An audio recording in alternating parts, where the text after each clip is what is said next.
ଅଁଳାକଟା ଗ୍ରାମରେ ଅକ୍ଷୟ ତୃତୀୟା ଚନ୍ଦନ ଯାତ୍ରା ଅନୁଷ୍ଠିତ। ଢେଙ୍କାନାଳ ଜିଲ୍ଲା ପରଜଙ୍ଗ ବ୍ଲକ ଅନ୍ତର୍ଗତ ଅଁଳାକଟା ଗ୍ରାମରେ ଅକ୍ଷୟ ତୃତୀୟା ଚନ୍ଦନ ଯାତ୍ରା ଅନୁଷ୍ଠିତ ହୋଇଥିଲା। ଏହି ଚନ୍ଦନ ଯାତ୍ରା ଅବସରରେ ଅପରାହ୍ନ ସମୟରେ ବିଶାଳ ପଟୁଆର ଗୋପାଳ ଲଉଡ଼ି ଖେଳ, ଘଣ୍ଟ ବାଦ୍ୟ, ନାମ ସଂକୀର୍ତ୍ତନ, ବାଜାର ବଜାରେ ଗାଁର ପ୍ରତ୍ୟେକ ସାହି ପ୍ରକମ୍ପିତ ହେବା ସହ ଦର୍ଶକଙ୍କ ଲୋକାରଣ୍ୟରେ ଉତ୍ସବ ମୁଖର ହୋଇ ଉଠିଥିଲା। ଗାଁର ପରିବେଶ 10,000 ଲୋକଙ୍କ ସମାଗମ ଦେଖିବାକୁ ମିଳିଥିଲା। 60 ବର୍ଷ ପୂର୍ବରୁ ଅଁଳାକଟା ଗ୍ରାମରେ ଚନ୍ଦନ ଯାତ୍ରା ଅନୁଷ୍ଠିତ କରାଯାଇଥିଲା।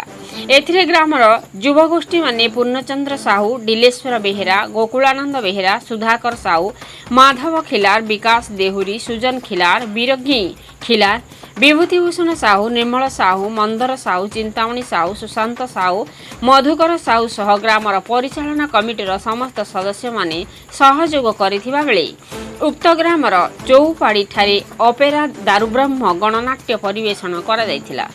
ଏହି କାର୍ଯ୍ୟକ୍ରମ କରି ସମସ୍ତ ଗ୍ରାମବାସୀଙ୍କ ଉପସ୍ଥିତିରେ ଶାନ୍ତି ଶୃଙ୍ଖଳା ସହ ଚନ୍ଦନ ଯାତ୍ରା ମହୋତ୍ସବ ପାଳନ କରାଯାଇଥିଲା। ପ୍ରହ୍ଲାଦ ମୁଦଲିଙ୍କ ରିପୋର୍ଟ, ମସିହା ନ୍ୟୁଜ୍। ଆପଣ ମସିହା ନ୍ୟୁଜ୍ର ୟୁଟ୍ୟୁବ୍ ଚ୍ୟାନେଲକୁ ସବସ୍କ୍ରାଇବ୍ କଲେଣି କି? ଯଦି କରିନାହାନ୍ତି ଏବେ କରିନିଅନ୍ତୁ। ଏହାସହ ମସିହା ନ୍ୟୁଜ୍ର ଫେସବୁକ୍ ଓ ଟ୍ୱିଟର ପେଜ୍କୁ ଲାଇକ୍ ଓ ଫଲୋ କରନ୍ତୁ। ତା ସହ ମସିହା ନ୍ୟୁଜ୍ର ଆପ୍ ଆସିଗଲାଣି, ନିଜ ମୋବାଇଲର ପ୍ଲେ ଷ୍ଟୋରରୁ ଡାଉନଲୋଡ୍ କରିନିଅନ୍ତୁ। ଜୟ ଜଗନ୍ନାଥ।